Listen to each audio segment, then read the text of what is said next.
Hello, my name's Tansy. I lover of all things vampire and soon to be author of a best-selling vampire novel due to be published and launched in March 2026.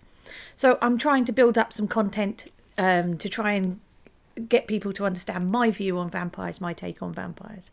And I got through another one of my to watch list. I finally have watched Sinners.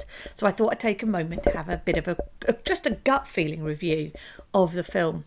I literally watched it last night.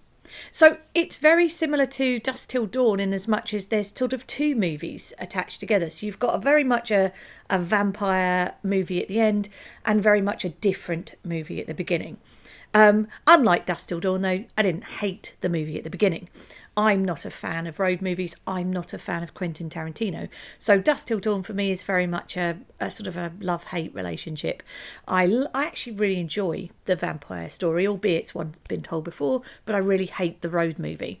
Whereas with Sinners, I really enjoyed both halves of the movie, and I appreciated being given the time to sit with the characters in the first half of the movie and to learn more about who they were, where they were coming from, because it made the second half of the film a lot more poignant and a lot more meaningful. So actually, it's not... There are still similarities between this film and Dusk Till Dawn in that you've still got this kind of double act of brothers, of sort of like criminal brothers, as your central sort of characters going through. But obviously it differs in almost every respect from there.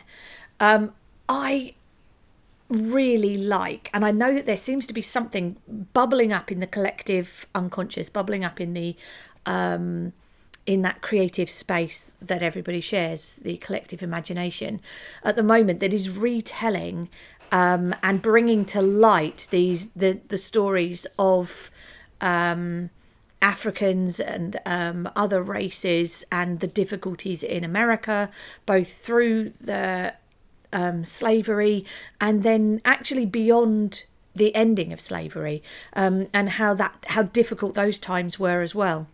When I watched It, Welcome to Derry, you have very much a similar scene again of these chosen spaces, these happy spaces of get together and music and family being then just terrorized and destroyed.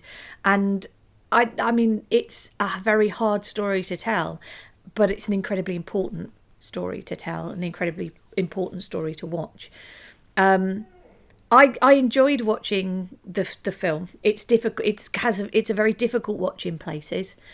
It's vampire as plague, which we see quite often with things like 30 Days of Night, and in the remake of Fright Night, and in a few other vampire films where you've got this kind of relentless, ever-breeding plague of vampires. That is not a kind of vampire that I am very interested in or like writing about. But it does work cinematically very well, where you've got a vampire that is effectively just breeding out of control and going to take over by sheer numbers.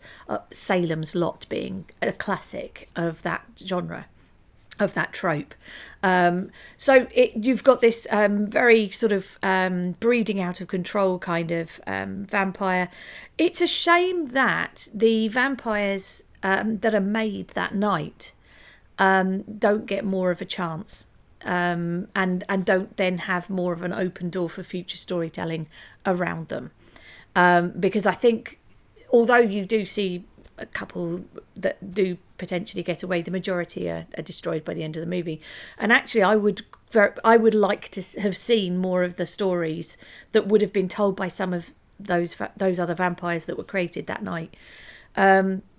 Which is, I think, a little bit of a missed opportunity and a bit of a shame. I did very much like seeing the brothers' story and how that played out. I liked the fact that the one who got his, who ultimately was who got his time as the vampire killer, was also able the following day to get his vindication against the clan members who he knew were coming to attack when there was nothing left to attack, but he got to have his moment, and that didn't affect his afterlife. That was very explicit, you know. He still had people on the other side, and you're not a sinner if you kill sinners. It was sort of in there, and it was quite a nice scene. It felt very cathartic as a scene to see those people get their comeuppance. But I really enjoyed it. I will definitely watch it again. I want to watch it again. I am fascinated by the music mythology that runs through it, and I'd love to see that explored more.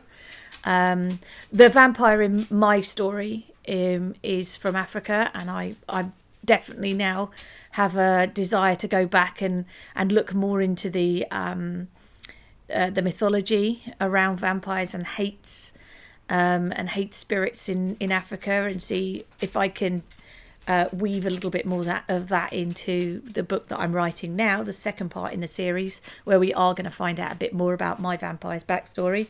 And I would like to make sure that I'm being very sensitive to his African heritage. So yeah, I'm really looking forward to hearing your views on the film. I will also create a short, because I know that these longer form videos do not perform terribly well. So I will also do a very short review. But I very much recommend going to watch the film Sinners, or finding it. It's on Sky Cinema at the moment, and is definitely worth a watch, and is worth a few pounds of your own money if you want to go and download it on. You can also get it, I believe, on Amazon Prime and Netflix and other streaming sites. It is worth some money. It is definitely worth a watch.